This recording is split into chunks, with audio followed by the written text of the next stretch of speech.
Então, é uma alegria estar aqui. Algumas já estiveram algum tempo com a gente em encontros de clube de leitura, outras são novatas, então sejam todas bem-vindas, que seja um tempo de aprendizado mesmo. Eu sempre digo aqui que não é para eu ficar falando aqui, é para a gente conversar, é um tempo de conversa. Então, vocês podem se sentir à vontade para me interromper, para falar o que vocês gostaram, o que não gostaram, o que acharam interessante, o que não, certo? Então, é um momento para a gente conversar mesmo. Eu vou começar, né, para ver se a gente vai se soltando e aí a gente vai conversando, tá bom? Primeiro, eu quero saber se todas conseguiram ler todos os 3 capítulos e a introdução. Vocês conseguiram? Sim? Quem não conseguiu, não tem problema, tá? Depois Eu vocês não, leem. Pode falar. eu não consegui, o livro chegou ontem. Eita, mas que bom que chegou, né? Mas vai dar tempo, então. Aí a gente vai conversar, vai ter um pouco de spoiler para você, mas vai ser legal que quando você for ler, já tá tudo, você vai lembrar da nossa conversa aqui, vai ser bem legal. E então é isso. Gente, então, ó, na introdução, ela vai fazer um apanhado de todo o livro, né? Toda a introdução é assim, então a gente não vai perder tanto tempo, perder não tempo, né? A gente não vai ficar tanto tempo na introdução, mas basicamente ela vai nos dizer que nós somos tentados a viver nesse mundo de forma a reclamar de tudo, né? A ser descontente. Mas, assim como tudo na nossa vida cristã, é ir contra o que o mundo acredita, né? Então, nós somos chamados a viver contente em toda e qualquer situação. Então, um dos textos base de todo o livro é o texto lá que Paulo fala que aprendeu a estar contente em toda e qualquer situação. Ele aprendeu a ter abundância, mas também aprendeu a ter escassez. E é interessante que Paulo, quando fala, inclusive ela fala sobre isso também nesse livro, que Paulo não citou apenas os momentos difíceis, mas os momentos bons também, porque às vezes nós somos tentados a ser descontentes, a sermos orgulhosos em momentos bons, né? A esquecermos de que é o Senhor quem nos abençoa, que é o Senhor quem provê todas as coisas e que nós devemos nos contentar nele e não nas coisas que ele nos dá, né? Então, ela vem trazer todo esse apanhado aqui. Então, uma coisa que ela fala também na introdução é que Paulo disse que aprendeu a estar contente. Ele não nasceu contente, aprendeu a estar contente em toda e qualquer situação. Então, se Paulo aprendeu, Paulo, que era, assim como nós, pecadores e carne, né? Se ele aprendeu pela graça de Cristo, nós também podemos aprender. Esse é um chamado não só para apóstolos, né?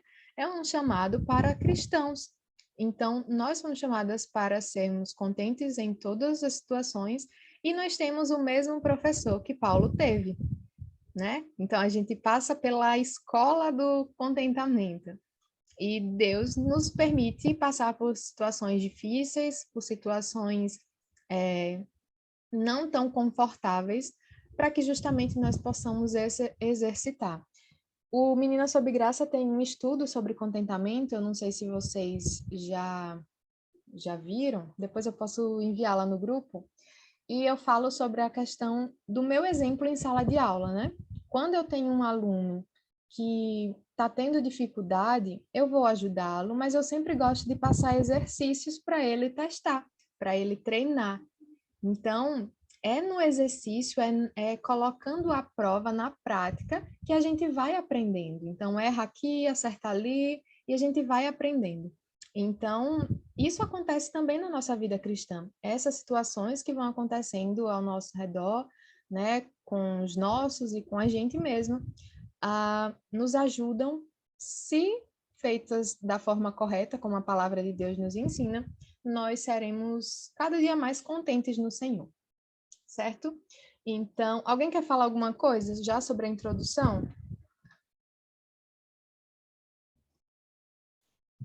Eu achei legal aqui uma parte que ele fala que o contentamento não está no fruto do espírito, né? Não é uma das virtudes, mas que poderia muito bem estar associada a isso, né? Porque quando a gente fala de alegria, de paz, de fidelidade em todo o tempo, a gente pode pensar no contentamento, né? Em qualquer momento da vida. Exatamente. Exatamente. E, inclusive, os frutos da carne, né? Eles estão também, quando ela fala mais na frente sobre como o descontentamento pode levar a outros pecados, né? E dentre aquelas ações da carne, frutos da carne, estão pecados que podem ser advindos justamente do descontentamento, né? Então, tanto o fruto do Espírito como os da carne, a gente pode fazer esse paralelo com o contentamento e com o descontentamento. Mais alguém? Essa questão que ele fala aí, estão me ouvindo? Camila, que saudade! Ele fala aí que a gente costuma, ela, né, fala que a gente costuma pensar que o contentamento é alguma coisa que acontece com a gente, ao invés de ser alguma coisa que a gente se esforça para desenvolver, né, para aprender. Aí a gente acha que se a gente não for predisposto a contentamento, é porque não é da nossa personalidade. Aí ele fala ela fala que é um problema em aceitarmos um temperamento impetuoso ou uma língua afiada. Não é um problema, né? E eu lembrei na mesma hora dessa questão, dessa febre de tipo de temperamento hoje em dia. Porque o pessoal, ele reduz o que a gente é ao tipo de temperamento e aquilo ali vira nossa identidade. Tipo, eu sou sanguínea. Eu não sei nem o que quer dizer isso, gente. O povo fala, eu sou sanguínea, eu sou fleumático, né? Se eu não me engano. Aí isso é o que eu sou. Sou reduzida a isso. E realmente parece um tipo de signo, né? De seguir signo, horóscopo. E a nossa identidade não tá nisso, né? A gente tem que aprender, tem que desenvolver. Porque é uma disciplina espiritual, né? Como todas as outras. Exatamente. E essa questão dos temperamentos, eu nunca parei assim para estudar a fundo, mas eu também acho reducionista, sabe? E pode ser que tenha alguma verdade, né? Porque, como a gente sabe, a graça comum de Deus, ela atinge várias áreas da ciência, enfim. Mas muitas vezes a gente usa isso como se fosse um signo. Ah, eu sou assim porque eu sou fleumática. Você já sabe, né? Fleumático. Ah, não, mulher, sanguínea, né? Então, é meio que o horóscopo crente, né? De, ai, não, ixi, capricorniano, enfim, eu não sei nada dessas coisas, mas enfim. Não sei quem é bom, quem é ruim, enfim, mas tem essa questão mesmo de a gente não se comprometer, né? É uma fuga da nossa responsabilidade. Me aguente que eu sou assim, pronto. Mas realmente a gente não pode levar a nossa identidade a questões assim, né?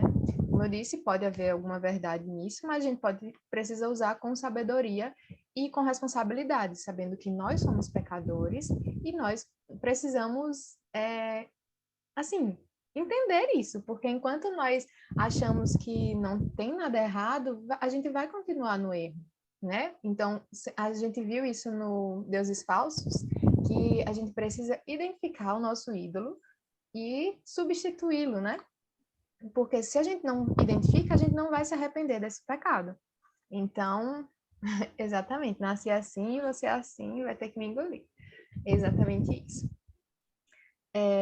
Ela fala também sobre a questão do estresse, né? Que está muito ligada a isso. Pessoas falam, eu sou estressada e pronto. Você já sabe o meu jeito. Gente, não. É pecado. É pecado. A gente não pode dar nomes bonitinhos ao pecado e achar que é normal, não. Né? Então, como ela fala, estar estressado não é um comportamento neutro, né? É uma manifestação de um coração descontente. Um coração que está reagindo de forma pecaminosa. E tem o livro do Jerry Bridges, como é o nome, meu Deus, do livro? Que ele vai falar assim, que nós podemos reagir de duas formas, ou dando fruto ou espinho, né? E esses espinhos é justamente o pecado. Então, nós, como cristãos, nós devemos sempre escolher É isso, pecados intocáveis. É pecados intocáveis? Não, é pecado intocável. Enfim, mas eu acho que é. Depois eu confirmo com vocês, eu vou olhar ali. Mas é isso. A gente tem. Não tem um em cima do muro, né? Eu agi quase pecaminosamente. Não, filho. Ou você agiu de acordo com a palavra, ou você pecou, né? Então, nós precisamos buscar fazer aquilo que a palavra de Deus nos ensina, e nós somos encorajadas a isso, né? Nós vemos exemplos na palavra de Deus de pessoas que são pecadoras, que foram pecadoras, que pecaram, mas que viviam buscando sempre o caminho do Senhor, buscando sempre andar em obediência, andar em comunhão com o Senhor. Alguém quer falar alguma coisa? Eu ouvi um barulhinho aí. A Adri falou, lembrei do movimento que atualmente existe, do normalizem ficar estressado, normalizem isso, normalizem aquilo, quando nós, como cristãos, somos chamados a nadar contra a correnteza. Exatamente, exatamente. A gente sempre tem que filtrar essas modinhas. Pois é. A gente não pode se deixar levar, né, por essas coisas. E aquilo que a palavra nos diz deve estar acima de qualquer coisa que esteja em moda ou que esteja fora de moda, né? Então, é isso. Pode falar, Raquel. Bom, eu sou nova aqui, já aproveitando para falar. E tem uma coisa que eu achei interessante que ela falou na introdução, que a gente usa como desculpa os nossos pais, né? Os nossos antepassados. Mas que meu pai e minha mãe, eles não souberam controlar o estresse deles. Acho que eu também tenho que ser estressada às vezes, tenho que ter raiva, não tenho que ter controle de nada. E eu achei interessante isso, porque a gente usa a desculpa dos nossos antepassados, né? Exatamente. De novo, essa questão de fugir da responsabilidade, né? Não se responsabilizar pelo seu pecado, pelo seu erro. E a gente fica num ciclo de pecado, e nunca o problema é com a gente continua pecando, porque sempre a gente culpa o outro, a situação, a circunstância. Então, o problema é o nosso coração. Nesse livro do Jerry Bridges, ele vai falar sobre a questão da ira, né? Muitas vezes a gente coloca a culpa na situação. Eu me irei porque fulano me tirou do sério. Eu me irei porque como é que não se ira com a situação dessa, né? A gente sempre coloca na situação ou em outras pessoas ou na TPM, né? Que só mulheres a gente tem essa mania de colocar a culpa na TPM. Não, mulher, é você que é pecadora mesmo, sou eu que sou pecadora mesmo, né?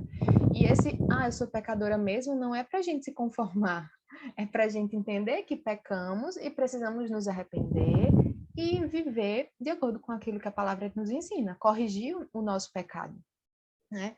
E aí, já na introdução, ela vai dar a definição que a sogra dela dá, né? Que contentamento é uma profunda satisfação na vontade de Deus. E é isso. Quantas vezes nós queremos usar Deus para que Ele fique satisfeito com a nossa vontade, com aquilo que a gente quer que Ele faça, né? Então, é o contrário, gente. Ele é o Deus. Nós somos as criaturas, nós somos filhos. Ele é quem sabe o que é melhor para nós.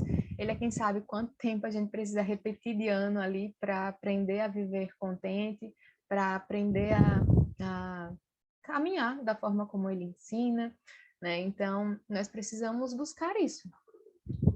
Aceitar e confiar na vontade dele. Nós temos na Bíblia diversos e diversos exemplos de homens e mulheres que confiaram, que se contentaram com aquilo que o Senhor queria para eles, com aquilo que o Senhor os chamou, né? E o exemplo maior de tudo isso é o próprio Cristo, que foi quem mais sofreu, né, sem merecer. E ele diz: olha, Pai, tá doendo, mas faça conforme a tua vontade. Se possível, passe, né, me livre disso, mas que a tua vontade seja feita. Que eu esteja, como é que fala? De braços abertos mesmo, para que a tua vontade seja feita e não a minha, né? Então, acho que é isso, a gente poderia falar da introdução. Aí no finalzinho ela meio que desenvolve esse entendimento, essa definição da sogra, né? Contentamento é a habilidade de permanecer satisfeita com a vontade de Deus em todas as circunstâncias, sejam elas fáceis ou difíceis. Então, né, nas fáceis até que, né, parece ser mais fácil, mas nas difíceis, a pergunta que vem é: por que, Deus? Por que isso comigo, né? Por que o Senhor está permitindo isso? E nós precisamos dizer: Senhor, eu não sei por que o Senhor permitiu tal coisa, mas que assim seja feita a tua vontade, que se isso for trazer mais glória para o teu nome, que isso for me fazer crescer, que assim seja pelo tempo que o Senhor achar, né? Não é fácil, não estou dizendo aqui que é fácil, mas Ele é quem sabe o que é melhor para nós, né? Então, que a gente possa realmente buscar ter esse contentamento nele e nos satisfazer com a vontade dele, independente das circunstâncias. E aí, ó, no capítulo 1, ele vai nos dar o exemplo de contentamento, que é o contentamento de Deus, né? Tanto na figura de Deus Pai, como na figura de Deus Filho, de Cristo. Então, ele mostra, ela mostra, eu acho bem bonito, assim, como ela conseguiu fazer esse paralelo com o contentamento de Deus. Deus, na criação, se contentando com aquilo que ele fazia, né? Tudo que ele fazia, ele acabava e dizia, disse Deus que foi bom, né? E foi bom, e foi bom. A luz era boa, né? O céu, o mar, os pássaros, as árvores, o homem, ele viu que era bom, que era muito bom. Deus estava satisfeito realmente com aquilo que ele fazia, né? E depois ele descansou, né? É legal como ela faz essa relação do contentamento com o descanso, que quando a gente se contenta, a gente pode descansar, a gente descansa. Então, imagine se Deus, né, criou lá o céu, a terra, os astros, e aí toda hora ele ficasse assim: bicha, eu acho que essa lua tem crateras demais, né? Vamos diminuir umas aqui. Não, e agora? Como é que... Não, Deus fez e achou bom tudo aquilo que ele fez. Então, esse é um exemplo que nós devemos seguir de um Deus perfeito que se satisfazia naquilo que ele fazia, porque era bom. E aí a gente pergunta, tá, mas Deus é perfeito, claro que ele vai fazer tudo bom, né? Mas, e nós que somos imperfeitos? É justamente isso, nós somos imperfeitos, não vamos fazer nada perfeito, mas nós vamos confiar no Deus que é perfeito. Essa deve ser a nossa confiança, é nele que deve estar a nossa confiança. Então, se eu estou fazendo algo e ou algo está acontecendo e eu não estou satisfeita com isso, eu estou dizendo que Deus, o Deus que lá, desde o início de tudo, fazia as coisas e dizia que estava bom, a gente está dizendo que Deus não sabe muito bem o que ele está fazendo, não. Que ele pode até achar que o que ele faz é bom, mas a gente, eu, Evelyn, Deus, acho que não é bem assim, não. Vê que a gente meio que se coloca num lugar que a gente não está, um local maior que Deus, é a gente dizer que nós não estamos contentes, nós estamos rejeitando aquilo que ele faz. Alguém quer falar alguma coisa sobre isso?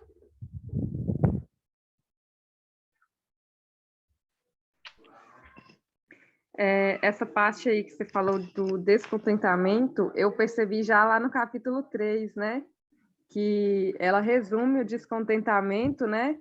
Na não aceitação do que Deus faz, né? A gente não aceita aquilo que Deus faz, até porque todas as situações que nós vivemos, né? São permissão, ou a permissão soberana de Deus, né? A vontade soberana de Deus, ou é a vontade permissiva, né? Então, todas as coisas estão sob o controle dele, né? Então, quando a gente está descontente com algo, seja bom ou seja ruim, a gente está negando a soberania de Deus, né? A gente está dizendo, não, Deus, não está bom o que você fez, né? É isso mesmo que você falou, a gente está se colocando numa posição acima de Deus, né? É bem interessante essa parte. Pois é. É exatamente isso. E foi o que Eva fez, né? Lá no início. Ela estava descontente e Deus tinha dito que era tudo bom. Ela tinha todo o paraíso para se contentar, para se alegrar, para aproveitar, mas ela foi cair em uma mentira que levou ela a, a cair, a pecar. E nisso, né, nós pagamos até hoje, mas aí a gente se pergunta, se fosse a gente, seria diferente? Né? Então, a gente vê já no exemplo de Eva, que o descontentamento, ele vem trazendo outros desejos, né? Ele vem trazendo outras consequências. Como ela fala, né? Descontentamento é solo fértil para o plantio de desejos ilícitos. Eva tinha de tudo lá, né? Tinha um marido que não pecava, coisa que nenhuma outra mulher tem. Não tem mais isso, não. Era só ela mesma. Como ela botou aqui, ela tinha um marido perfeito, tinha a comunhão perfeita com Deus, assim, sem nenhuma interrupção, né?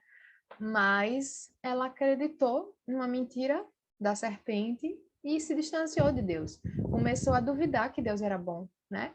Começou a duvidar e querer ser mais que Deus. Porque como assim só ele tem o conhecimento do bem e do mal? Então já mostra que ela teve ela estava descontente. Ali foi muito rápido, né? Na hora que ela foi tentada, já tinha ali um descontentamento e logo em seguida ela pecou.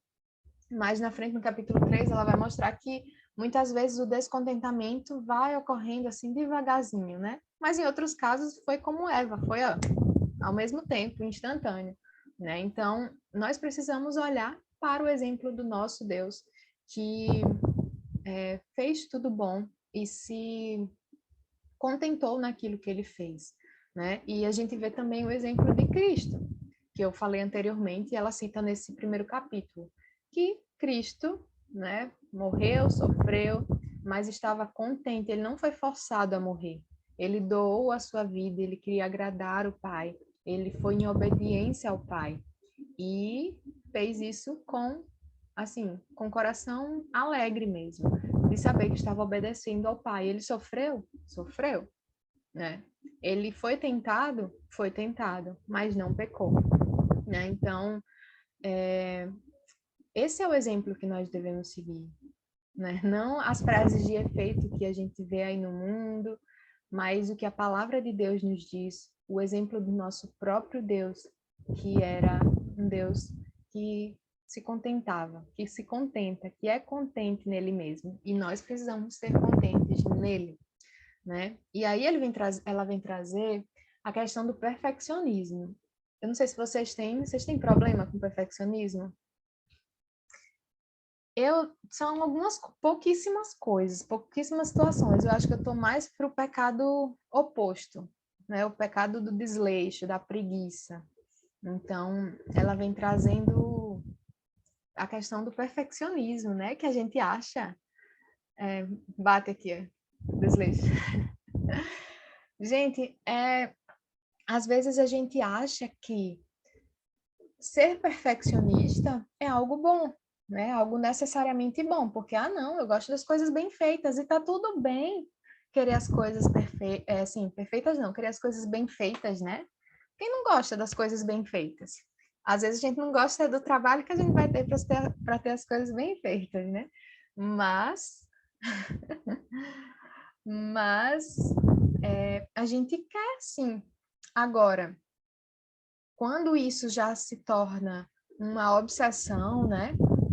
Algo pecaminoso mesmo, isso aí a gente já está indo para o descontentamento, a gente está querendo de novo ser como Deus, porque Ele é perfeito, nós somos imperfeitos e o nosso trabalho vai ter imperfeição, né? Então, nós vamos fazer o nosso melhor, da melhor forma possível, confiando não na gente, mas na graça de Deus, no poder capacitador do Espírito Santo que habita em nós. E é isso, não a gente querer se confiar em nós mesmas, né? Porque, e ela faz uma associação de que muitas vezes o perfeccionista tem preguiça, né? Acaba levando a preguiça também, porque, se eu quero perfeito e agora eu não estou com tempo de fazer perfeito, então não vou fazer. É melhor eu não fazer, já que não vai sair do meu jeito. Então, são muitas ciladas dentro disso, né? Então, seja o desleixo ou seja o perfeccionismo, nenhum dos extremos é bom, né? Nós temos é que fazer o nosso melhor, confiar no Senhor e não nas nossas próprias ações e fazer tudo como para Ele, fazer tudo com excelência, mas lembrando que é para o Senhor, não para nós mesmos, é sobre o Senhor, é sobre a perfeição dele, não a nossa, porque nós não somos perfeitos, né? Então, nós precisamos abdicar dessas nossas manias, desses nossos apegos, e talvez isso tenha até a Lohane acho que pode falar melhor, que isso pode até partir para para alguma questão psicológica, né? Para algum problema aí, e isso pode ser tratado também com ajuda, né? De psicólogo, de psiquiatra. Quer falar sobre isso, Lohane? Tem se falado, sim, dos benefícios da gratidão na questão psicológica. Tem até umas abordagens que têm se constituído ao redor disso, de aceitar a sua realidade, de você trabalhar com isso. E, assim, né, a gente tem um livro milenar que já fala sobre isso, né? Exatamente. A gente tem a Bíblia que fala a verdade sobre isso, a gente tem a palavra de Deus que traz direcionamento sobre isso, e aí as pessoas, a partir da ciência, né, dos estudos, têm visto, observando diversas culturas, minha cadeira tá assim, vou sumir, né? E tem se observado o bem-estar que isso causa, né? Mas a gente sabe que, para além do bem-estar, é resguardar a nossa alma do pecado, né? É nos resguardar disso, de desagradar a Deus e viver em mais contentamento, é viver mais próximo do Senhor, né? Eu lembrei de dois textos, lendo esse capítulo. Um foi o Salmo 90, 14, se eu não me engano. Deixa eu ver aqui. Que diz: satisfaze-nos pela manhã com teu amor leal, e todos os dias cantaremos felizes. Né? De a gente estar satisfeito em Deus. Ela diz que contentamento é a gente estar satisfeito na vontade de Deus. E quem é ímpio pode tentar viver, né, na aceitação da realidade, na aceitação do que tem, mas sempre vai ter uma coisinha faltando, né? Que é o porquê. Exatamente. Por que eu devo aceitar as coisas como são? Por que eu devo, né, me contentar nisso? Então, é o que eu sempre digo, a psicologia, ela ajuda muito, né? Ajuda muito, mas sempre no fim, a gente sabe, né, como cristãs, a gente sabe que, no fim, o que sustenta mesmo é a palavra de Deus, é o Senhor que nos sustenta, né? Então, é o amor leal dele, é quem ele é, né? Porque os atributos de Deus é quem ele é, não se separa dele. E ele é capaz de nos satisfazer assim, para que a gente viva feliz, né? Já diz John Piper, né? Eu só lembrei dele. Né? A gente se satisfaz no Senhor e nisso a gente glorifica Ele e vive o propósito da nossa vida. Exatamente. Como ela disse, a psicologia pode sim nos ajudar, né?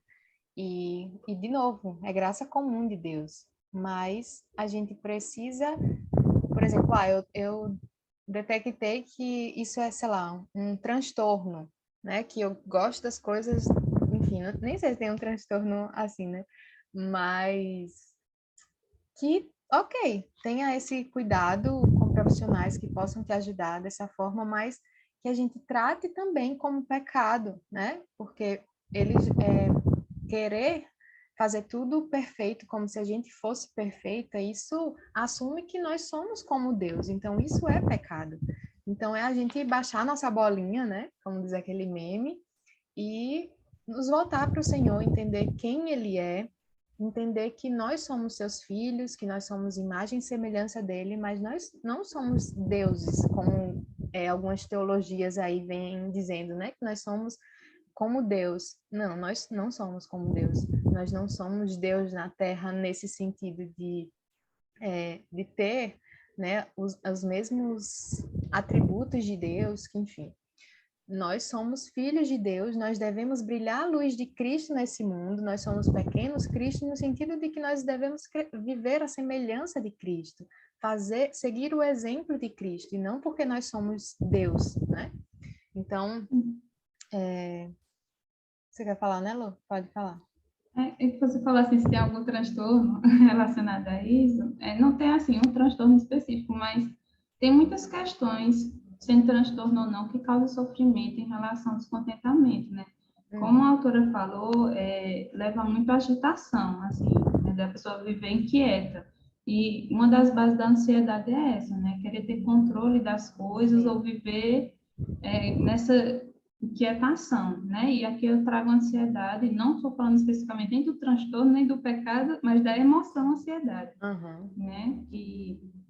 Que mexe com isso, causa essa inquietação, né? De você estar ali. E assim, isso, claro que tem influência da criação da pessoa, do contexto, né? Às vezes a pessoa vive num lugar que nunca nada está bom, né? Mas a gente pode-se dizer, né, como a gente falou no começo, né, não é Gabriela, eu nasci assim, me educaram assim, na minha casa todo mundo é assim, né, porque se a gente crê que o Senhor nos transforma, a gente crê que Ele dá as ferramentas para isso também, né, então, nada de Gabriela, né, mas de Cristo em nós, e a gente vai conseguindo encontrar esse descanso que ela falou. E outro versículo que eu lembrei foi Isaías 53:11, porque às vezes a gente tem essa dificuldade de ver Deus o Pai e se inspirar nele por causa da questão da perfeição dele e de dizer assim, mas ele não passa pelas coisas que eu passo, né? Vamos dizer assim, Deus é tão perfeito, ele não passa pelas coisas que eu passo. Mas a gente sabe que Cristo, ele foi tentado, ele sofreu, né, como a gente. E Isaías 53:11 diz que depois do sofrimento da sua alma, ele verá a luz e ficará satisfeito nisso, né? Então, tanto a obra da criação, Deus ficou satisfeito nela, mas na obra da redenção também, Deus ficou satisfeito nele. Então, a gente pode confiar no nosso Deus Pai, Deus Filho, né? Que a satisfação na obra dele, e mesmo no sofrimento, a gente pode também encontrar esse contentamento. Exatamente. Ela fala aqui, né, sobre isso, que Deus se contentou na sua criação, depois ele se contentou no filho também, né? Quando o filho veio, não só o filho estava contente, mas o pai estava contente com o filho, com a obediência do filho e também com o seu plano de redenção. Isso é muito legal da gente lembrar, né? Então, aí ela fala que no centro do evangelho estão um pai e um filho satisfeitos. Gente, esse é o nosso maior exemplo, né? O nosso Deus Pai, o nosso Deus Filho, estão satisfeitos neles mesmos, estão contentes. Então, assim como eles são satisfeitos, a gente também deve se satisfazer na obra de Cristo, que se não fosse a obra de Cristo, nós não estaríamos aqui, nós não teríamos vida nova, né, com Cristo, não teríamos comunhão novamente com Deus. Essa comunhão que foi perdida lá no Éden, quando, por causa do descontentamento, o homem e mulher pecaram. Então, nós precisamos lembrar disso, de sempre voltar, de sempre lembrar quando estivermos saindo do caminho do contentamento, da satisfação em Deus, que a gente possa retornar e lembrar que Deus é um Deus que é contente, que é satisfeito, que Cristo veio nos dar esse exemplo de satisfação no Pai. Então, que a gente sempre volte a isso, né? Que a gente lembre do sacrifício de Cristo. No segundo capítulo, ela vai falar sobre as promessas. E como é importante que a gente lembre das promessas de Deus, né? Que é o verdadeiro alicerce do nosso contentamento. Mas como é que a gente vai lembrar das promessas se a gente talvez não lê a Bíblia? Talvez a gente tenha deixado isso de lado, né? Então, nós precisamos nos apegar à palavra de Deus, nós precisamos nos apropriar das promessas que Cristo, que Deus fez a nós, né? E isso vai nos ajudar a viver uma vida cristã contente nele. Alguém quer falar alguma coisa? A gente pode ficar à vontade, tá? Não fiquem com vergonha. Ninguém? Esse capítulo, o capítulo 2, fala sobre as promessas, né? Não é basicamente o que eu vou falar, não interage muito no capítulo, mas é só para dizer que a cada detalhe, né, Deus nos surpreende com a graça dele, né? O contentamento, se a gente for olhar assim, né, o contentamento era só mais uma regra do evangelho, né? Era só mais uma regra do que a gente deveria fazer, né, para agradar a Deus, né? Mas aí vem Deus com toda a sua graça, com toda a sua misericórdia e nos promete algo, velho. É incrível isso. Ele nos promete algo para a gente viver contente, né? Ó, se você viver contente, eu estarei com você, eu não te abandonarei. Quando a gente diz, quando a gente declara a alegria do Senhor é a nossa força, a gente está declarando o contentamento em Deus, é a minha força. Deus nos fortalece, né, para estarmos contentes nele. Isso é maravilhoso, a graça de Deus é maravilhosa e ela sempre me surpreende, né? E hoje me surpreendeu mais uma vez com essa promessa, né, do contentamento. Graças a Ele por isso. Mais alguém quer falar alguma coisa? Vamos finalizar então esse capítulozinho 1 e ver as perguntinhas. Eu separei uma pergunta para a gente pensar aqui. A Maria disse: essa semana eu estava falando com a minha filha sobre esses dois assuntos, dizendo a ela que nesta terra não conseguimos ser perfeitos, mas que nos esforçamos para agradar ao nosso Deus e explicar a ela que não somos como deuses. Exatamente, isso é muito importante, né? Que a gente entenda que nós devemos andar como Cristo andou, mas nós somos carne, nós não temos, não somos Deus. Jesus era 100% homem, 100% Deus. Nós só somos 100% homem mesmo, mas nós fomos formados e criados à imagem e semelhança de Deus. E isso é uma honra, isso é uma honra. E nós fomos chamados por Ele para viver como Jesus andou. E isso também é uma honra, né? E sozinhos realmente nós não conseguimos, nós somos imperfeitos, né?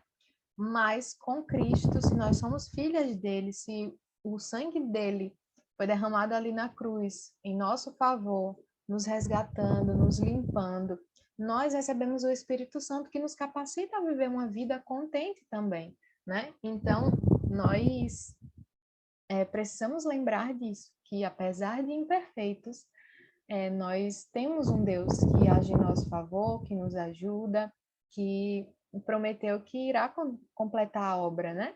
Então, isso é maravilhoso. Essa também é uma promessa que a gente pode se apegar, que a gente pode não, que a gente deve se apegar.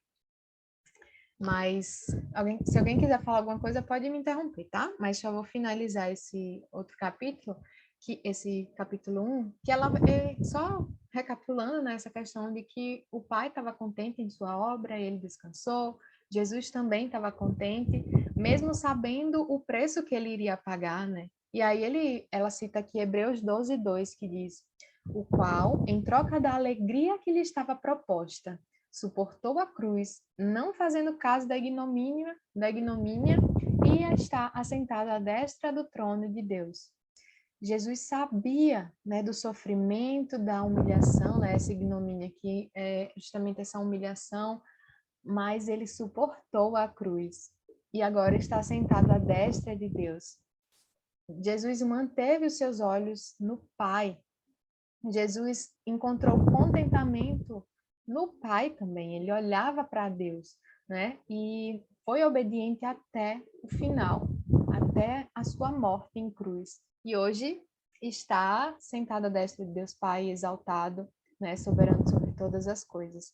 Então, nós precisamos agir dessa forma também, né? Buscando no Pai contentamento, buscando nele esse lugar seguro, esse lugar de descanso, de que podemos confiar em sua vontade, de que podemos confiar naquilo que ele deseja, em sua soberania, né? Quando a gente para meditar sobre os atributos de Deus, sobre quem Deus isso nos conforta, sabe? Saber que ele é um Deus que é todo poderoso, que apesar de nós não podermos nada, ele pode tudo. Saber que as pessoas mudam, mas ele não, que nós mudamos, mas ele continua igual, que ele é fiel, né? Que ele é leal, que ele é amoroso, que é um Deus de amor, que é um Deus bondoso. Então, nós podemos confiar que Ele sabe cuidar da gente, né? Que Ele é um Deus que realmente cuida, é um Deus que permanece olhando por nós, que é o nosso Pai. Então, nós podemos descansar o nosso coração dele, independente das circunstâncias, né? Então, no finalzinho, ela fala bem assim, ó. Da mesma forma, em todas as situações, nosso contentamento busca por seus deveres. Ele depressa pergunta: como posso obedecer a Deus nessa circunstância? Como posso administrar essa situação de modo que honre e agrade a Deus? E ela responde: contentamento é amor a Deus, e isso requer humildade e graça. E aí cita João 14:15, Jesus dizendo, né? Se me amas, guardarei os meus mandamentos. Guardarei os meus mandamentos. E aí tem uma sequência de perguntas, né? Você ama Jesus? Então faça o que ele diz. E como sabemos o que ele diz? Lendo sua palavra, nos humilhando, não dependendo da nossa própria sabedoria. Quando nós somos perfeccionistas, nós estamos confiando na nossa própria sabedoria, no nosso próprio, na nossa própria ação, né? Quando nós somos descontentes com aquilo que está acontecendo, nós estamos confiando que a gente sabe como deveria ser a situação. Deus não sabe, mas a gente sabe, né? Então, nós precisamos nos humilhar, entender que Deus é Deus e que Ele faz o que lhe apraz, como lhe apraz. Nós podemos confiar nele, né? E, enfim, e quando a gente confia nele, nós podemos descansar. E aí ela faz um paralelo. Contentamento traz descanso, descontentamento traz inquietação, como a Lorraine já tinha falado. E aí, ó, eu separei aqui a pergunta 5, para a gente pensar. Não sei se vocês responderam as perguntinhas, mas ela fala assim, ó, na pergunta 5. Pense sobre os descontentamentos que você permitiu que criassem raízes em suas vidas. Eles envolvem deveres que você tem evitado? Se sim, como pode tratá-los? É uma pergunta assim, para a gente pensar mesmo. Quais são as áreas, assim, na nossa vida que talvez nós estamos descontentes, né? Onde é que a gente tem pecado nessa área? O que é que a gente tem feito que é consequência de um descontentamento, né? De um descontentamento que fincou raiz no nosso coração. O que é que a gente tem deixado de fazer porque nós estamos descontentes, né? E como é que a gente pode tratar isso? No finalzinho, ela vem nos dizer, né? É legal, né? Essas perguntinhas faz a gente realmente pensar e aplicar o que a gente leu, né? Relembrar o que a gente leu. Então, a gente faz como? É lendo a palavra de Deus, é buscando conhecer um Deus. Como é que a gente vai se contentar em alguém que a gente não conhece, né? Tudo volta para quem é Deus. Tudo volta para a gente conhecer mais o Senhor. Conheçamos e prossigamos em conhecer a Deus. E quando a gente conhece, é uma consequência que a gente nos humilhe, né? Que a gente entenda que nós somos pó, que Deus é Deus, que nós não podemos confiar em nós mesmos, mas que nós podemos, assim, sem sombra de dúvidas, de olhos fechados, confiar no nosso Deus. Então, se vocês não pensaram sobre isso, é um dever de casa pensar sobre quais áreas, né, sobre quais descontentamentos a gente tem criado, a gente tem deixado criar raiz no nosso coração. E quais as consequências de tudo isso, né? E aí no capítulo 2 é as promessas de Deus. Que a gente meio que já falou sobre isso, né? Isso é muito bom. Essas perguntinhas, eu gosto muito quando tem livro que tem pergunta no final. Nas promessas de Deus, a gente já meio que comentou sobre, mas ela vem trazendo as promessas como o fundamento do nosso contentamento. Ela diz: as promessas de Deus são o único alicerce sobre o qual podemos construir o contentamento. E aqui ela traz especificamente 2 promessas. Vocês lembram quais são? Quais são elas?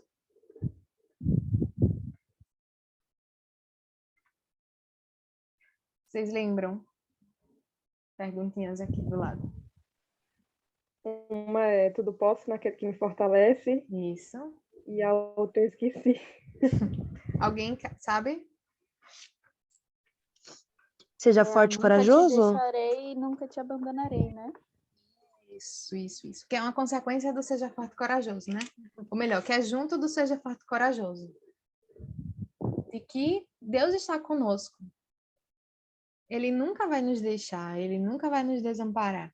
Então, nós podemos nos apegar a essa promessa e, né, nos contentar no Senhor. E a outra é tudo posso naquele que nos fortalece. E aqui tem um contexto, inclusive ela cita aqui, né? Porque às vezes a gente usa esse tudo posso naquele que me fortalece para, assim, tipo assim, olha, eu vou comprar um carro, porque eu tudo posso naquele que me fortalece. Olha, Exatamente. eu vou fazer isso, porque tudo posso naquele que me fortalece. A gente usa como se fosse como é aqueles coisinhas que os pagãos usam? Um amuleto. Mantra. Também um mantra, né? Mas estava pensando assim, um amuleto, porque assim, ok, tá aqui, tudo posso naquele que me fortalece, então eu vou conseguir fazer isso, eu vou conseguir fazer aquilo. E não, Paulo, quando fala isso, ele estava falando justamente sobre as dificuldades que ele havia passado e que ele havia estado contente em tudo isso, tanto nas coisas boas, tanto nos momentos ruins, ele estava contente no Senhor. Por que ele estava contente no Senhor? Porque ele tudo podia naquele que o fortalecia. Isso é uma promessa para a gente também. Não sei que situação você está passando, vocês não sabem que situação eu estou passando, mas se somos do Senhor, sejam as situações boas ou ruins, nós podemos tudo em Cristo que nos fortalece. Nós podemos enfrentar tudo isso com alegria. Nós podemos viver com contentamento, porque é o Senhor quem nos fortalece. Isso vira frase de caminhão, né? É isso, E até os coaches devem usar, né, essa frase, assim, totalmente fora de contexto. Você vai vencer, então, ó, é isso aí. Tudo você pode, porque é Cristo quem o fortalece. Então, nós podemos e precisamos nos apegar a essas promessas, né? E aqui ela traz o exemplo de Josué. Imagine só, Josué, um moço que viu ali Moisés. Imagina assim um nível de comparação, talvez, que Josué tenha pensado, né? Oxe, como assim? É Moisés que, com a obediência dele, livrou o povo de Israel da escravidão do Egito, que colocou lá um negócio no mar e o mar se abriu. Não, como assim? Eu agora vou guiar esse povo, né? Imagine o temor de Josué. E é legal quando a gente lê o livro de Josué, Deus repete várias vezes isso, né? Seja forte e corajoso. Já inicia o livro falando isso, seja forte e corajoso, eu estou contigo, não te deixarei, não te abandonarei. E várias outras partes dentro daquele livro, Deus fala com Josué novamente, dizendo, olha, seja forte e corajoso. Frio na barriga só de pensar na responsabilidade, exatamente. Então, era uma responsabilidade muito grande. Mas o Deus, né, vem falando com Josué e dizendo, olha, seja forte e corajoso, porque eu sou contigo. Não te chamei eu, seja forte e corajoso. Eu me responsabilizo, né? Mas existiam algumas atitudes que Josué precisava, né? Era tipo uma promessa condicional. Então, havia uma responsabilidade da parte de Josué, que era justamente ser forte e corajoso. Olha, eu não vou te desamparar, mas faça aquilo que eu estou dizendo. Seja obediente, seja forte e corajoso. Siga a lei de Deus, a minha lei, né? Medite nela dia e noite. Então, existiam algumas instruções para que Josué se fortalecesse no Senhor e para que ele recebesse a recompensa, né? Que seria o bom resultado. E aqui ela vem trazer, deixa eu ver onde foi, lá em o texto base é Hebreus 13, né? Cadê? Seja a vossa vida sem avareza, contentai-vos com as coisas que tendes, porque ele tem dito, de maneira alguma te deixarei, nunca te abandonarei. Hebreus é um livro bem legal, que ele sempre puxa as coisas do Antigo Testamento e vem explicar, né? Porque estava falando para o povo hebreu, então meio que dizendo, olha, um Novo Testamento, uma nova aliança, mas existe um passado, existe algo que Deus já falou anteriormente e é verdade, e é real. Então, ele vem trazendo exemplos antes. E aqui é Hebreus 13. No Hebreus 11, vem mostrar Josué ali na galeria da fé. Né? Deixa eu achar aqui o versículo. Aqui no versículo 30, vai dizer: pela fé, ruíram as muralhas de Jericó, depois de rodeadas por 7 dias. E depois, aí ela fala, né? Deus deu instruções bem específicas a Josué, as quais ele obedeceu ao pé da letra, poupando Raabe como prometido. E o relato lá de Josué 6 vai acabar com: assim era o Senhor com Josué e corria sua fama por toda a terra. Então Deus prometeu, né, prosperidade e sucesso, né, que ele iria ser bem-sucedido naquilo que Deus havia o chamado para fazer. Às vezes as pessoas usam isso aqui também para falar sobre dinheiro, sobre carro, sobre fazenda, né? E a gente precisa entender aqui esse contexto de que Deus havia dado uma responsabilidade para Josué e Josué precisava ser obediente ao Senhor, confiar no Senhor e, como consequência, ele seria bem sucedido naquilo que Deus havia o chamado para fazer, porque Deus havia o chamado, né? Deus não o deixaria. Então, só que Josué teve tentações aqui, que era justamente de desanimar, de perder a coragem, de perder a esperança e de achar, não, eu não sou como Moisés, eu não vou conseguir, né? Então, entra aqui também a questão da comparação, que também é uma consequência do descontentamento, né? De um coração que não está contente no Senhor, de que precisa estar olhando para as outras pessoas, precisa estar se comparando. A Adriana disse, interessante pensar no contexto em que o livro de Hebreus foi escrito. Os judeus recém-convertidos ao cristianismo, assim como Josué, poderiam ser tentados a sentir medo da perseguição e desanimar na caminhada. Boa, é isso mesmo. É muito legal pensar nisso mesmo. E legal o exemplo que o autor aos Hebreus usou, né? Justamente para dizer, olha, assim como ele, né? Vocês também podem seguir esse exemplo. E isso serve para a gente hoje, independente do nosso tempo de caminhada com Cristo. Nós podemos confiar nele. O Senhor é digno de confiança. E isso é muito consolador. Vocês querem falar alguma coisa? E assim, tem a questão que o próprio Moisés, ele foi vacilante também. Acho que Josué olhou para Moisés e disse, meu Deus, que líder perfeito, maravilhoso, eu não vou conseguir. Só que ele foi, no começo, o mastigado que foi, né? Ele dando mil desculpas para não assumir esse posto também. E ele disse, meu Deus, quem sou eu? Puxando o foco para ele, né? Quem sou eu para falar ao faraó? Quem sou eu para falar para o povo? E Deus, olha, Deus poderia dizer, né? Você vai ser um líder, você é meu filho amado. Mas ele não diz isso, ele diz, eu sou. Sim. Diga ao povo que eu sou. Então, ele puxa para ele o foco, novamente, né? Quem fala muito disso é a Jean Wilkin, né? No Mulheres da Palavra. Ela fala dessa questão, que a gente às vezes puxa o foco para a gente mesmo. Acha que tudo é relativo a gente, mas na verdade a obra é de Deus. Ele só quer lhe usar como instrumento. E a gente usa muito isso para negar as coisas, né? Para dar desculpas, para cargo de igreja, para tal. Quantas vezes eu já disse isso também, né? Quem sou eu? Eu não consigo, eu não posso, meu Deus, eu não tenho inteligência, capacidade. Sim. E a gente usa essa desculpa, mas a obra é Deus. A gente sabe que ele vai capacitar de alguma forma, né? E tudo que a gente, assim, mete a cara, entra, a gente vê que no final dá certo por causa de Deus, não por causa da gente, né? Exatamente. Exatamente, Camila. E alguém quer falar mais alguma coisa? Complementar ou citar outra coisa? Vocês estão muito caladinhos, hein? No próximo melhora, né? Ó, mais na frente ela vem voltar, né? Ela mostra que o texto ali aos Hebreus estava relacionando, né? Estava puxando algo lá do livro de Josué. E aí depois ela volta aqui, ó. Hebreus 13:5, né? Seja a vossa vida sem avareza, contentai-vos com as coisas que tendes, porque ele tem dito.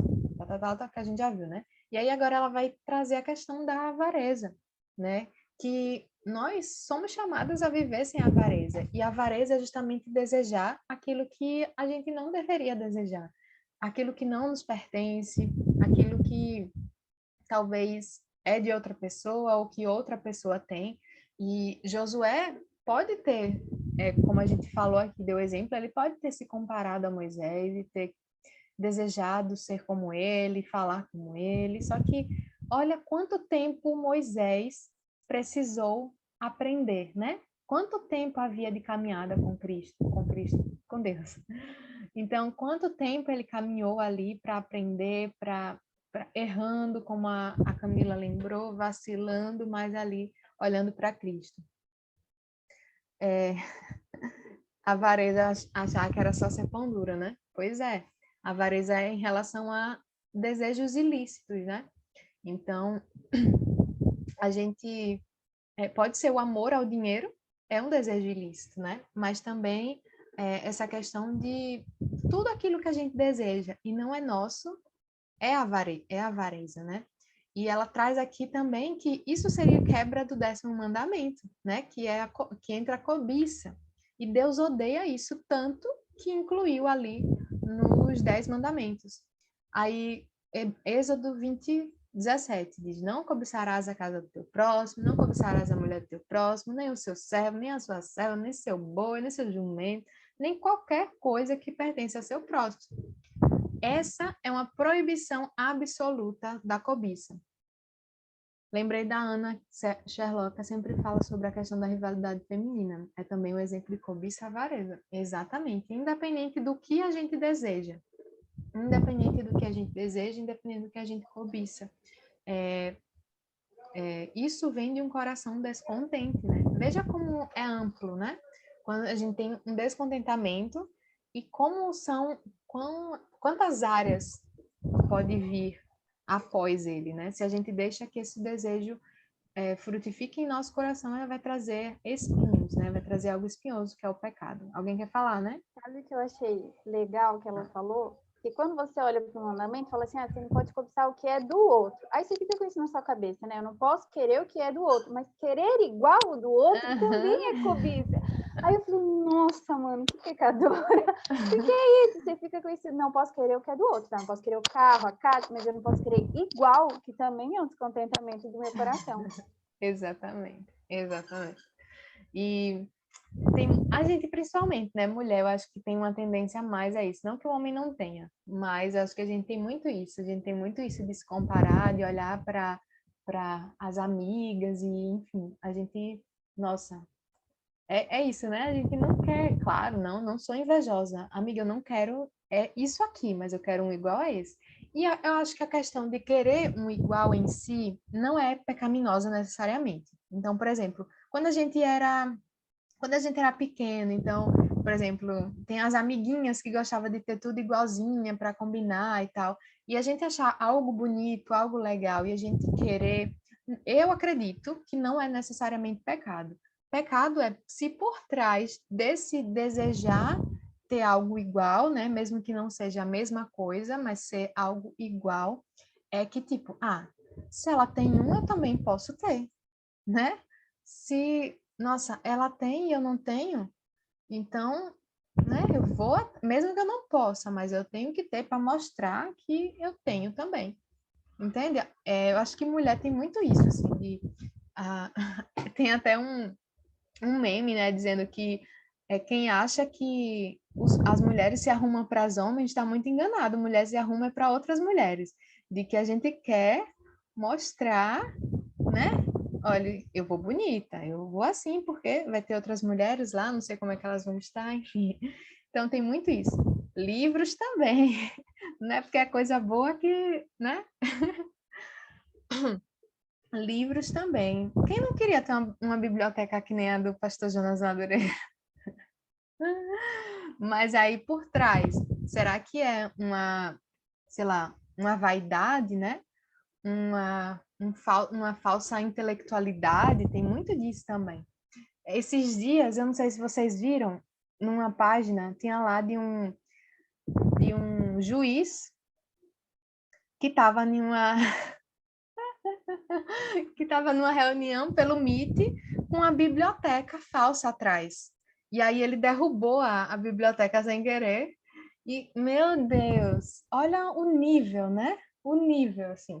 Então, é muito isso, olha, eu não preciso ter o mesmo que eu não vou roubar, mas eu quero ter um igual. né? Isso é pecado também, isso é cobiça. Nós não devemos desejar nada que é do outro nesse sentido pecaminoso, né? Então, a gente precisa ter esse cuidado e sondar o nosso coração e pedir para o Espírito Santo, Senhor, será que esse desejo é pecaminoso? Será que esse desejo é nobre? Né? A gente sempre tem que voltar a isso e buscar e pedir para que o Senhor nos ajude a entender o nosso coração, entender quais são as nuances por trás disso, né? Do nosso desejo ali. Que desejar não é necessariamente pecaminoso, né? Então, é questão de que o desejo pode se tornar realidade, pode se tornar pecaminoso.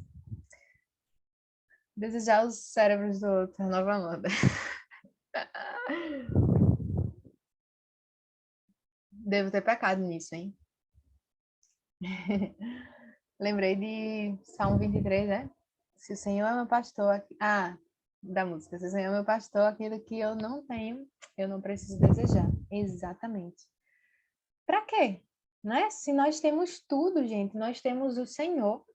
Nós temos o Senhor. Então, nós precisamos nos contentar nele. Que nem aquela frase, né? Se nós temos tudo e não temos Deus, não temos ao Senhor, nós não temos nada. Se nós não temos nada, mas nós temos o Senhor, é tudo, né? Então, Ele é o nosso tudo. É Ele quem nos provê, é Ele quem nos ajuda, é Ele quem nos sustenta, é Ele quem faz o nosso ar estar agora, ó, entrando e saindo dos nossos pulmões. Então, nós precisamos louvá-lo por isso, louvar por tudo por toda a graça que Ele tem feito em nossas vidas, né? Isso é bênção dele.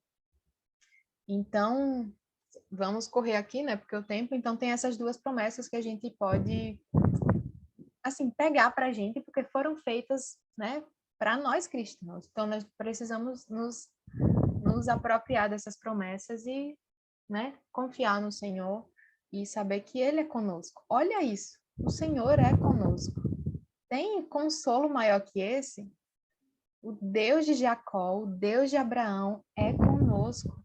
Ele é uma promessa. E a gente viu que nos atributos dele, ele é fiel, ele é leal, ele cumpre o que diz. Então, se ele prometeu, é porque é verdade, né? Então, a gente pode descansar nisso. E aí, a perguntinha do segundo capítulo, eu separei a primeira. Como a promessa de que Deus nunca nos abandonará nos ajuda a obedecer a ordem de que estejamos contentes? Como vocês acham? Como vocês responderam essa?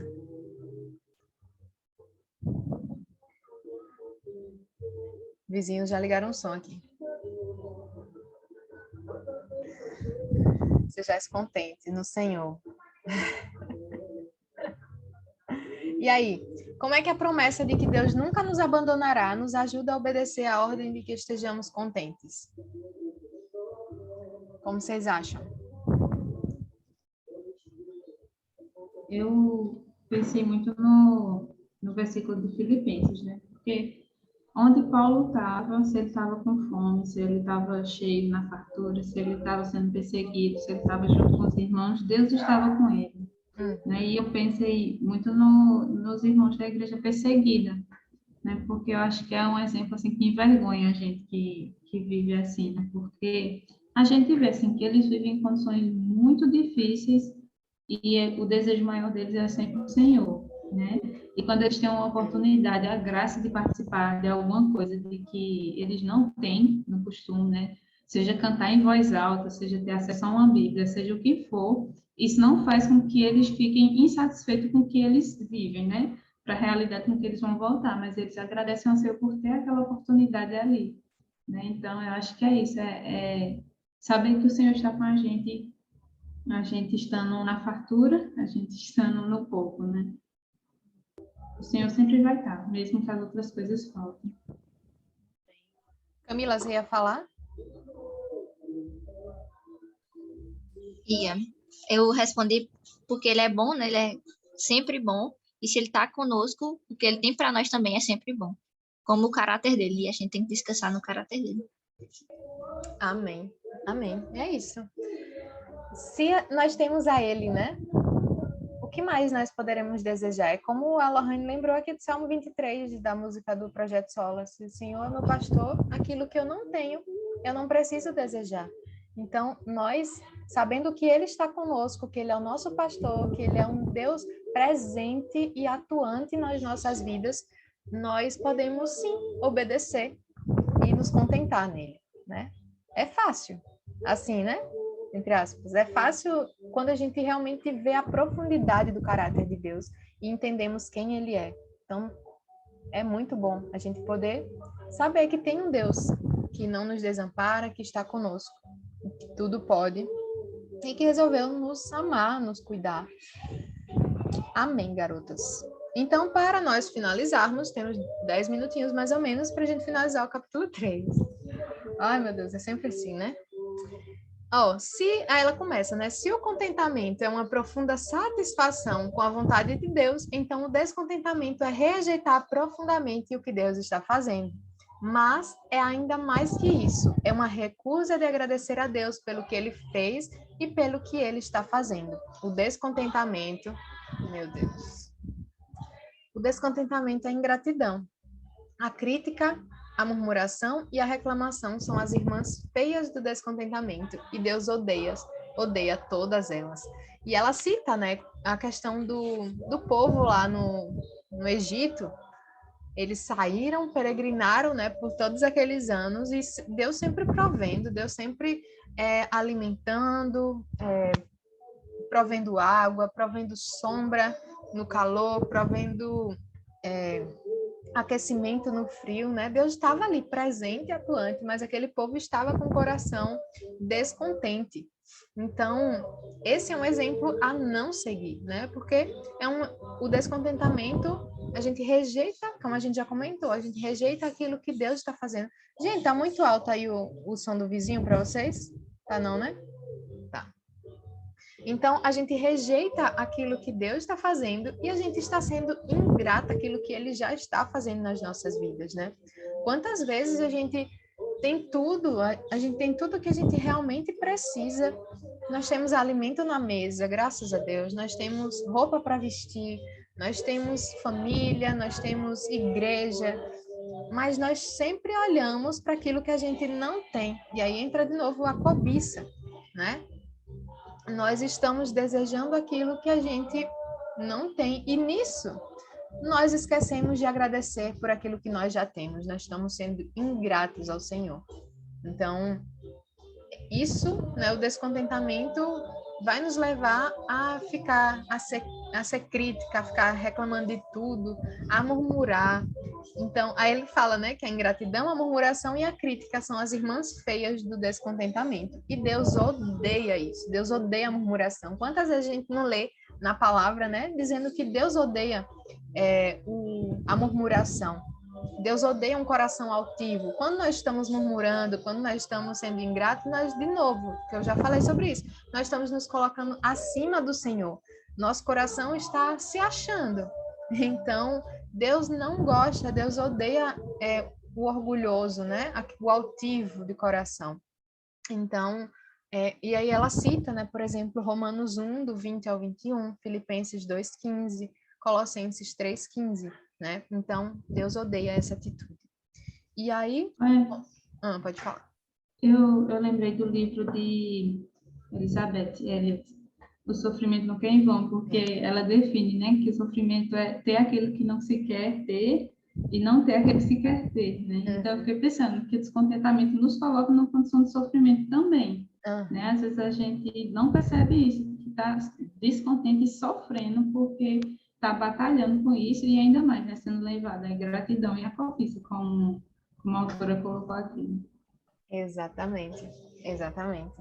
E veja, né? Porque o sofrimento não é necessariamente pecaminoso, mas ele pode vir por causa do pecado, né? Então, por exemplo, o luto. Lógico que a gente vai sofrer, né? Pessoas que passam fome, claro que vai sofrer.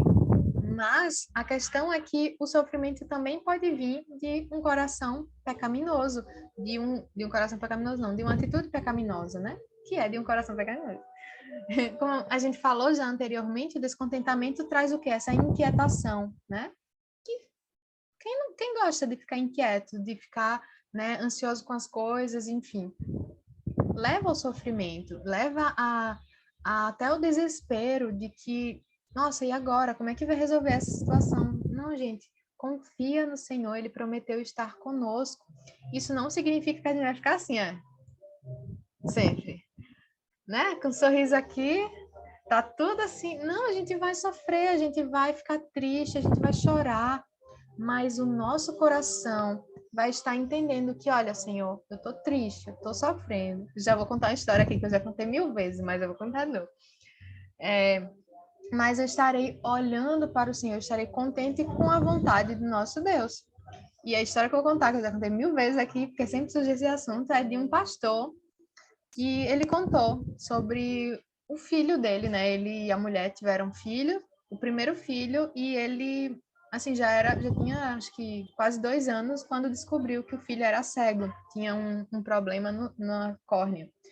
E era um dia, assim, que quando ele descobriu, ele ia pregar, ele é pastor, ele ia pregar. E ele orou, assim, um pouco antes do sermão e disse, Senhor, eu não estou sentindo que o Senhor é bom nesse momento. Mas a tua palavra diz que o Senhor é bom, então o Senhor é bom. E é isso, a gente vai sofrer, vai ter momentos que a gente vai achar que, né, o nosso coração vai estar insatisfeito e vai estar sendo tentado a achar que Deus é injusto, sendo tentado a Deus que Deus não sabe o que está fazendo, mas se nós nos apegarmos à sua palavra, tudo isso vai ser jogado fora, né? A gente vai sofrer, mas a gente vai sofrer confiando de que se a palavra de Deus diz que ele é bom, ele é bom.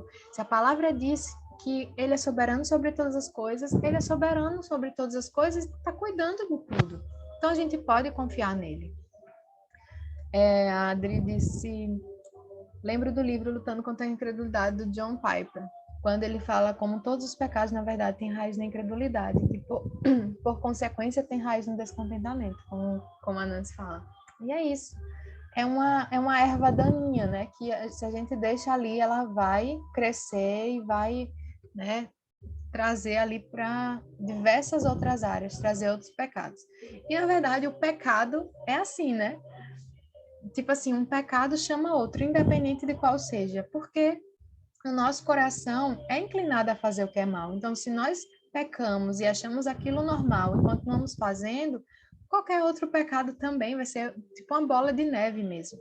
Hoje mesmo eu falei hoje não, né? Mas eu postei o vídeo lá do Morro dos Ventos Uivantes e eu falei justamente sobre isso, sobre essa questão de que o pecado, ele vai, se sem controle, ele vai consumindo, ele vai crescendo, ele vai corrompendo cada vez mais o nosso coração.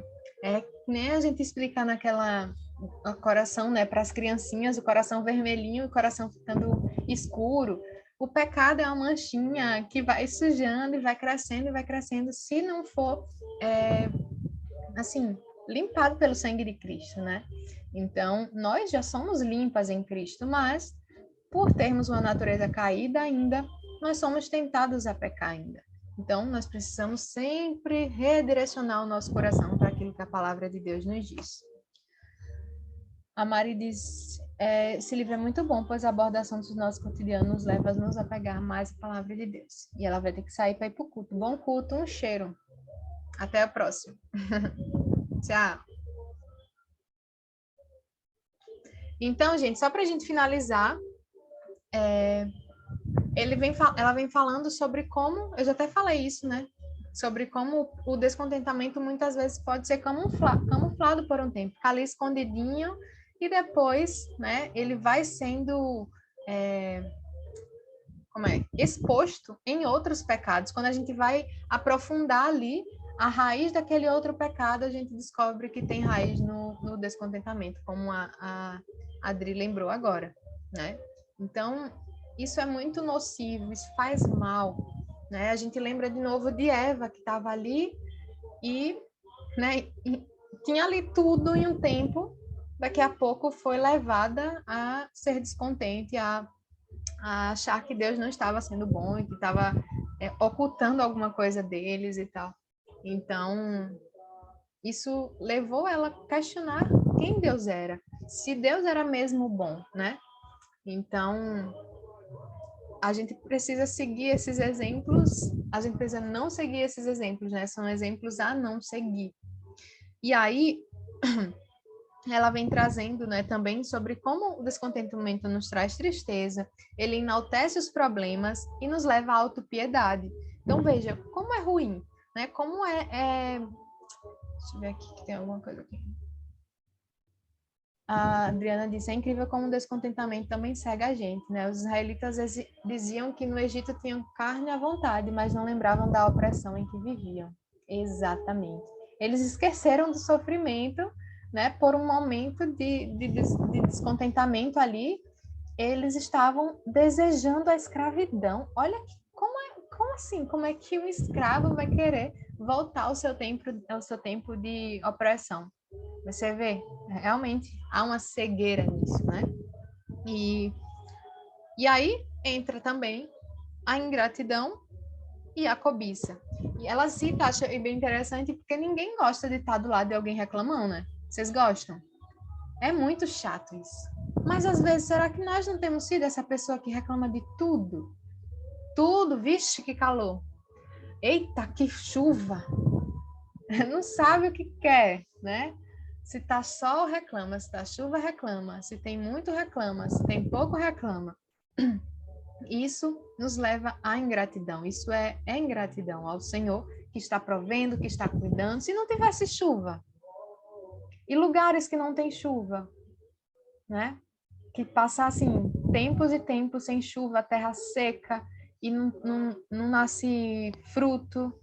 Mas não, a gente quer reclamar na chuva porque a gente ia ali no shopping e se molhou.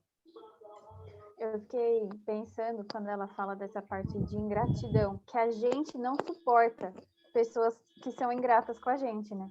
A gente falando assim, nossa, eu fiz tudo pelo fulano e não sei o quê. E aí eu falei, Aí eu me coloquei no lugar de Deus, falando quantas vezes a gente reclama das coisas e a gente está sendo esse tipo de pessoa que a gente mesmo não gosta.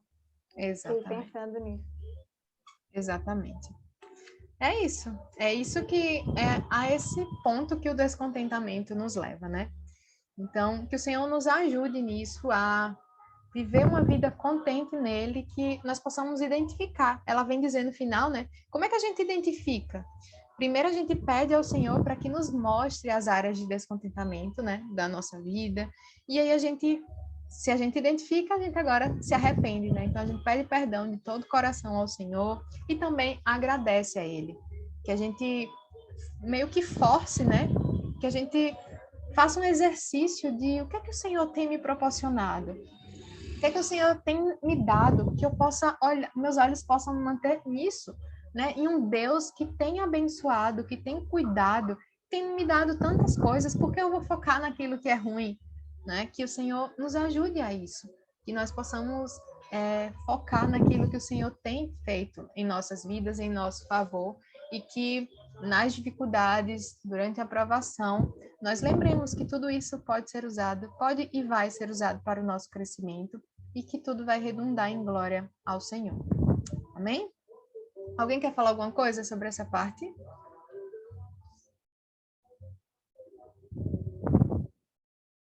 Nope. Então, ok. Vamos finalizar. Vamos orar. Depois a gente tira a nossa foto. Alguém quer orar?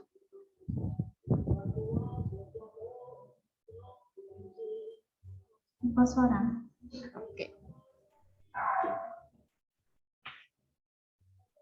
Senhor Deus, amado Pai, muito obrigado, Senhor, por mais um dia. Muito obrigado, Senhor, por tua graça em nossas vidas.